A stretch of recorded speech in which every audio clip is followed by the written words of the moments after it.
내 동생 또 남편이랑 싸웠대. 이번엔 애들 데리고 엄마 집에 와 있다는데? 이러다 진짜 이혼하면 어떡하지? 됐어. 자기도 그냥 신경 쓰지 마. 그 집안 싸우는 게 하루 이틀이야? 보나마나 또 그러다가 며칠 있으면 언제 그랬냐는 듯이 잘 지낼걸? 그럴까? 아까 엄마 전화 받아보니까 이번엔 심각한 것 같다던데. 매제가 이번에 또 바람 피우다가 걸렸다 하더라고. 진짜 바람도 병이다. 딸이 둘이나 있는데 진짜 미친 거 아니야? 이참에 그냥 그 갈라서라고 해. 내가 볼 때는 그거 못 고쳐. 내가 그런 말을 어떻게 해? 이혼하라고 했다가 진짜 이혼하기라도 하면 그걸 어떻게 책임지냐? 벌써 걔네 큰딸은 유치원 갈 나이야. 애 둘을 여자 혼자서 어떻게 키워? 아니 못 키울 거 뭐가 있어. 어차피 어머님 집에 계신데 애들 어머님에게 맡겨두고 신우가 나가서 돈 벌면 되지. 신우가 이혼하면 혼자 나가서 살 수 있는 것도 아니고 어차피 어머님 댁에서 얹혀 살 거 아니야? 그러게야 할 테지만 그래도 자기 일은 자기가 알아서 하겠지. 괜히 내가 오지랖 넓게 나서고 싶지 않아. 그럼 그냥 가만히 있어봐. 그 두 사람 얼마 안 있으면 또 좋다고 난리칠걸? 그게 맞는 건지 모르겠다 이젠. 저는 남편과 맞벌이를 하고 있는 30대 후반의 여자입니다. 결혼 5년 차인데 3살 아들 하나 키우고 있어요. 남편과 저는 근무 연차도 비슷하고 매달 벌어오는 돈도 비슷합니다. 결혼할 때 조금 무리해서 돈을 끌어다가 집을 사서 결혼했는데 많지 않은 월급으로 대출 갚으랴, 아이 키우면서 노후 대비하랴 정말 빠듯한 살림을 하고 있습니다. 쪼들리는 정도까진 아니지만 여유 있다고는 결코 말할 수 없어요. 원래는 결혼할 때 둘째까진 낳을 계획이었지만 이대로 무책임하게 둘째까지 낳았다가는 도저히 아이 키우면서 학원도 못 보낼 것 같고 고생만 시킬 것 같더라고요. 그래서 눈물을 머금고 하나만 잘 키우면서 살기로 했는데 문제는 저희가 아니라 신혼애였죠. 신혼애 부부는 애초에 외벌이인데다 벌이도 많지 않아서 상황이 좋지 않았어요. 집도 오래된 빌라에서 월세로 살고 있고 항상 생활비가 부족해서 시아버님에게 돈을 빌리기 일쑤였죠. 하지만 첫째 딸 낳고 주변에서 다들 말리는 와중에 연년생으로 둘째까지 가져버렸고 그 뒤로 생활은 더 힘들어지고 말았어요. 첫째를 어느 정도 키워놓고 신우가 다시 일을 해서 돈을 벌었어야 했는데 둘째를 낳은 시점에서 그 집 살림은 아예 가망이 없어졌어요. 외벌이로 생활은 맨날 적자였고 신우 남편도 집안에 정을 못 붙이고 밖으로만 돌더라고요. 자기 남편이 그 모양이면 신우라도 아이들을 위해 정신 똑바로 차리고 살아야 할 텐데 사실 신우도 마찬가지였습니다.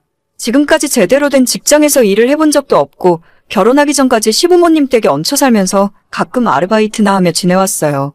술집에서 즉석으로 만난 남자와 사귀는 중에 뱃속에 아이가 생겨서 급하게 결혼을 하게 됐고 엄마가 될 준비가 전혀 안 된 상황이었죠. 하루가 멀다 하고 시부모님이나 우리 남편에게 전화를 걸어서 본인 남편용을 보고 돈 없어서 살기 힘들다며 우는 일이 다반사였습니다. 그래도 아무리 싸우고 헤어질 것처럼 하다가도 며칠 지나면 다시 화해하고 살고 있길래 그냥 저 집은 저렇게 사는가 보다 하고 있었는데 결국 올해 초 고비를 넘기지 못했어요.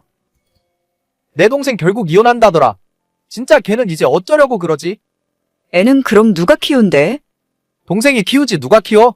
매제 쪽은 벌써 다른 여자랑 바람난 상황인데 잘도 애를 데려가려 하겠다.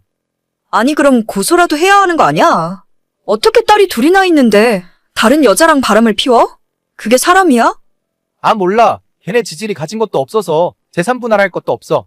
위자료 좀 받고 양육비 얼마씩 받을 거라 하던데 그 양아치 같은 놈이 제때 잘 보내주려나 모르겠다. 일단 아버님 댁 들어가서 살면 생활비 걱정은 안 해도 되는 거 아니야? 둘째 조금만 크면 어머님한테 아이 봐달라 하고 신우도 나가서 일하라고 해야지. 우리 아빠 야간 경비하면서 버는 돈으로는 내 동생이랑 애 둘까지 못 키우지.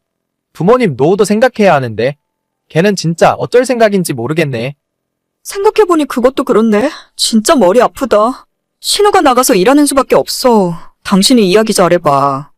걔가 할 수 있는 일이 있기나 할지 모르겠다. 아무튼 알겠어. 엄마한테 또 전화 온다. 엄마는 자꾸 울기만 하는데 진짜 머리 아프네. 당신이 잘 달래드려.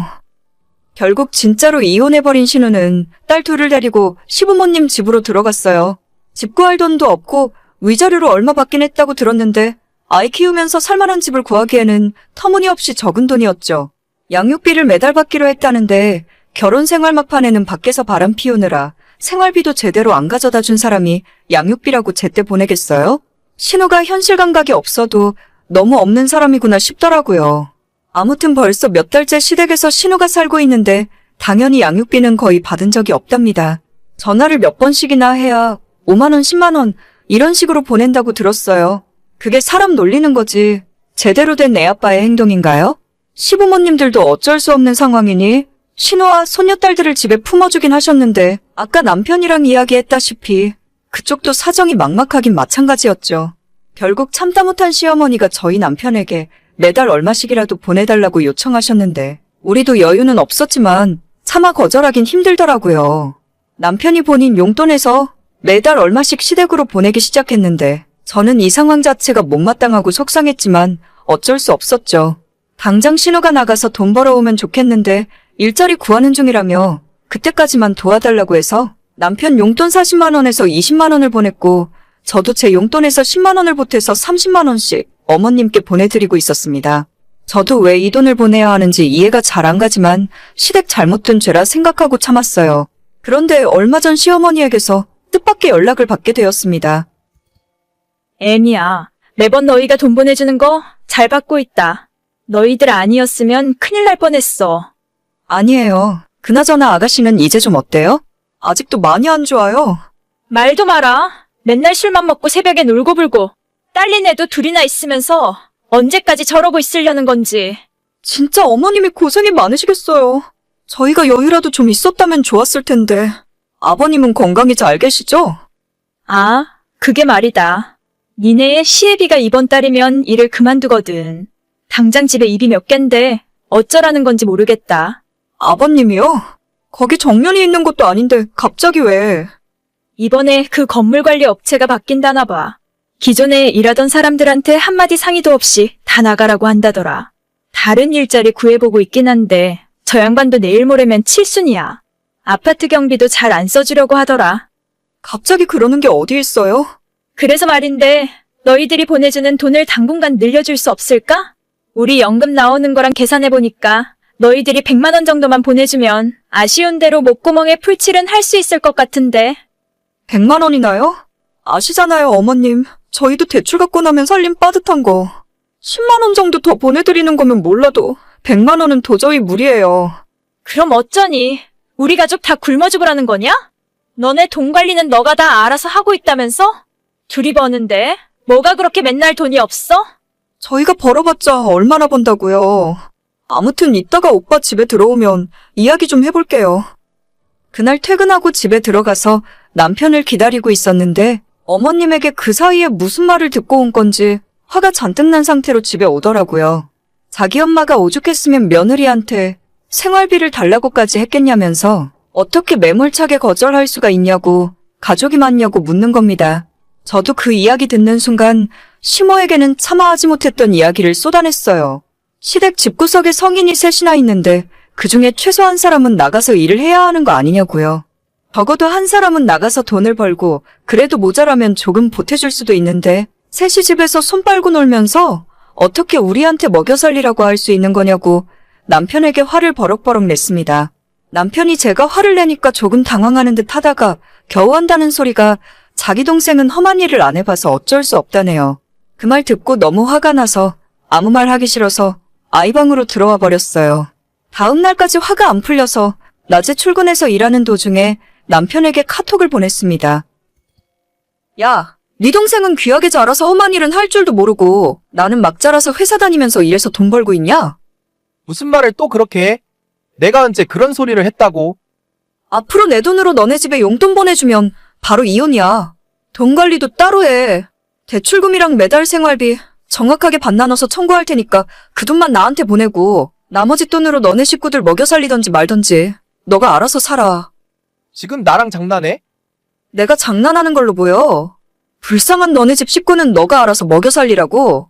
괜히 나까지 끌어들일 생각하지 말고 원한다면 이혼해줄 테니까 아예 너도 그 집에 들어가서 같이 살던지. 이 얘기는 그만하자. 이혼은 무슨 이혼이야? 돈 관리는 앞으로도 너가 다 하고 그냥 내 용돈에서 알아서 할게. 진짜 또 당신 엄마한테 내가 돈 달라는 소리 듣게 하지 마. 시댁에 다 퍼주면 우리 애는 어떻게 키우라고. 돈 없어서 둘째 못 낳은 것도 서러운데 내 돈으로 네 조카 먹여 살릴 생각하지 마. 알겠어. 이제 그 이야긴 그만하자. 한 번 이혼까지 결심했더니 못할 말이 아무것도 없더라고요.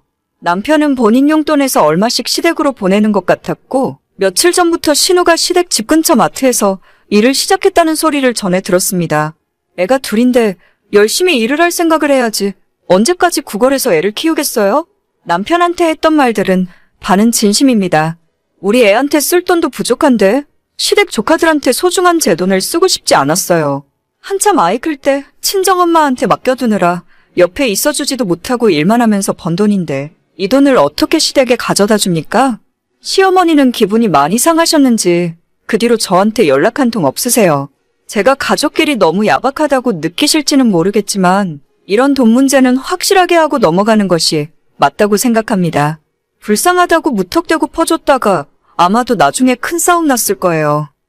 오늘의 사연은 여기까지입니다. 구독과 좋아요, 알림 설정은 많은 힘이 됩니다. 다들 행복하시고 좋은 하루 되세요.